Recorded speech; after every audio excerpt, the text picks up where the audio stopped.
Hi everyone. It's been about 3 weeks since I've done a dustpan swipe.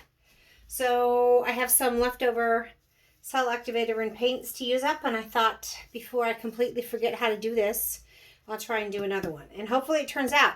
All the ones I've done have been on a white pillow, so I believe. So I'm going to do this one on a black pillow and just see what I get. So for this technique, probably would be better on white.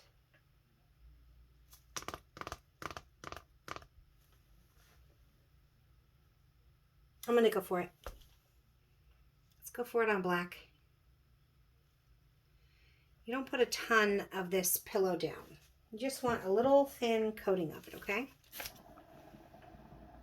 Just something for the paint to kind of sit on top of, but I'm going to pull it around anyways, so.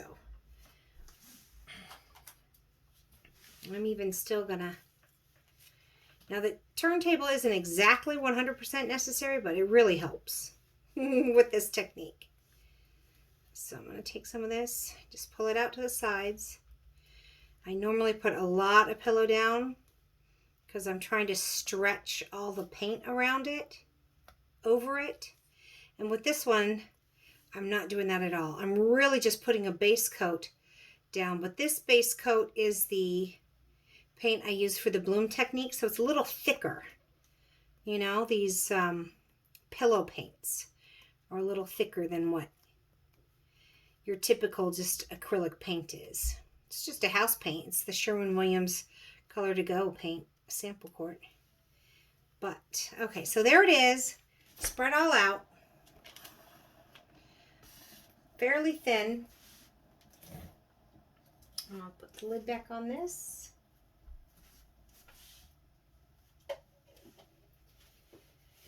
Now, I'm trying to remember what I've been doing. I probably should have watched one of my videos. I think the first colors I'm going to put down, because I have black, are some interference colors. So I'm going to start putting some interference colors. This is a blue, and the reason I was doing the black pillow is because I have all these interference colors, and I just love them. And they look so great over black. There's some gold. Let's do some interference red.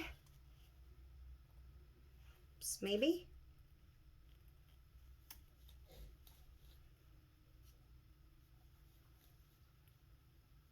Okay. And then some interference green. It's a blue green, but still. Oops, gotta open it up.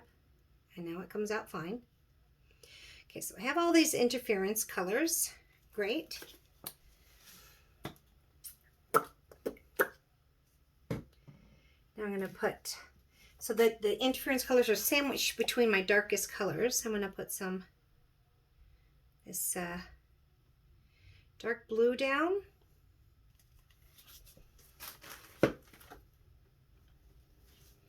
Then some of this green.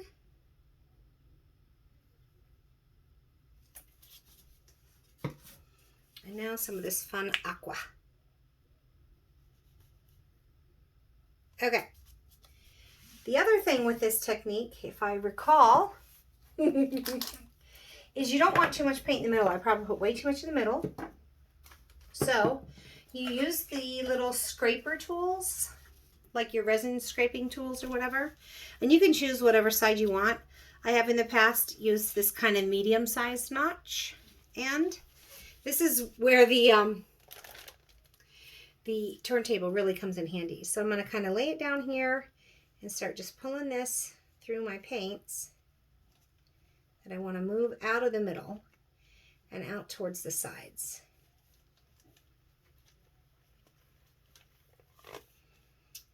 Okay, well, that's the interference rings that I've got.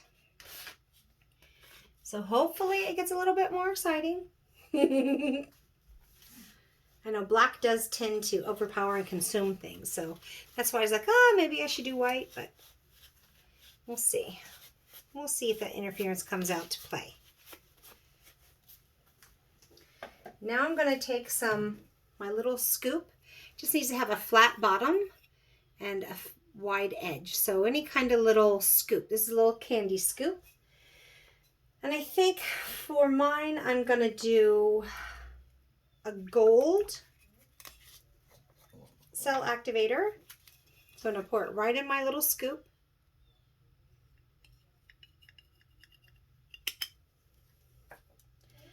Then I actually have some interference violet cell activator. It's much thinner, but you know, with all these interference colors, it could be pretty fun. And then I'm going to have black on top of that. Hopefully. Just kind of laying these three colors. I don't want to really do it over this in case I drip.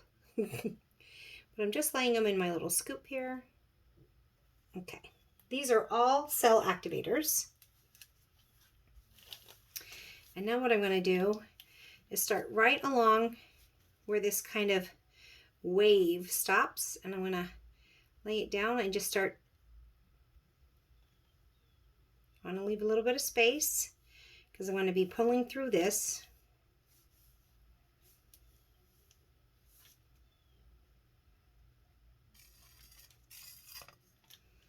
So there's my cell activators.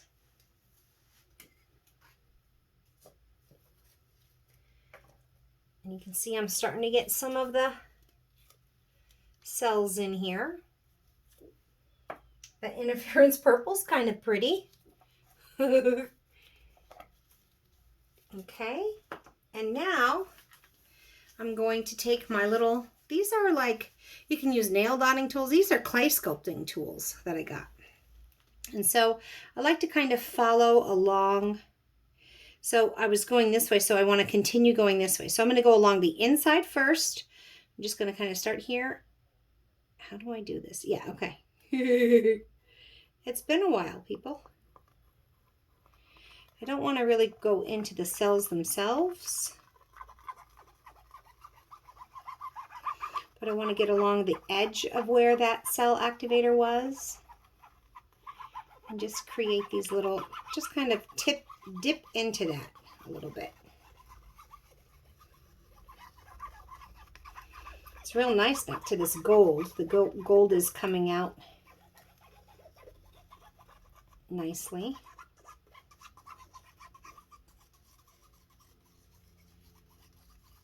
Off the edge. Then I will come along the outside and go the other direction.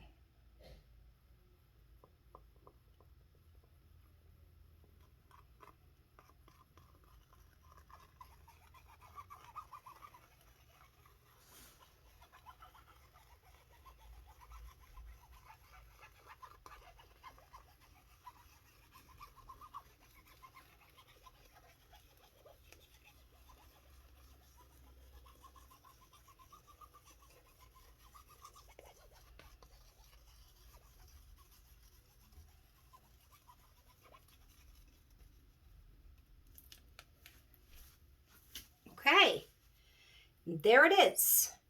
That's the end result on top of the black. We'll see how it dries, because it always dries darker. It's already pretty dark. But, oh, actually I did do one other one on black. I did kind of like a red, white, and blue one. So, wow, there's a lot of pretty shimmery stuff happening in that. Cells, I think because of the purple interference being so thin, a lot of the cells or lacing is very fine and delicate.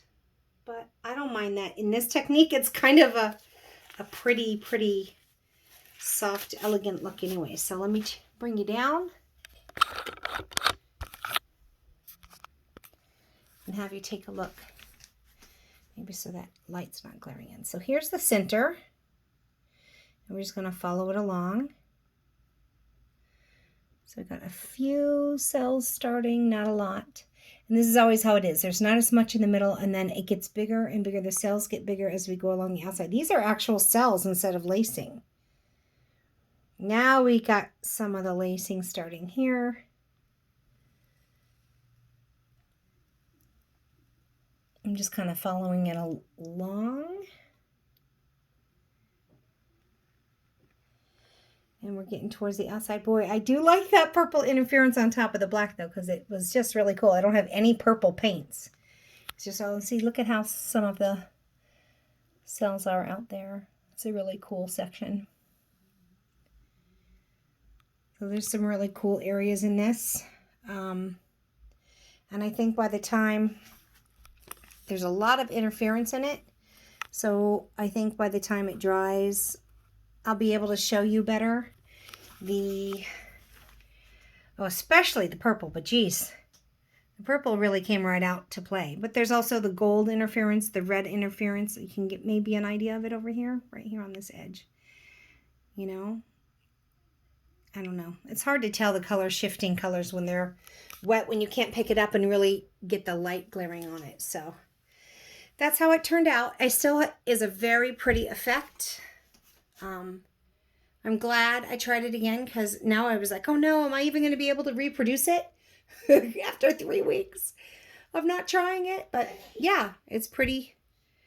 Once you figure out and just get comfortable and move smoothly, it's not that hard. It's pretty fun.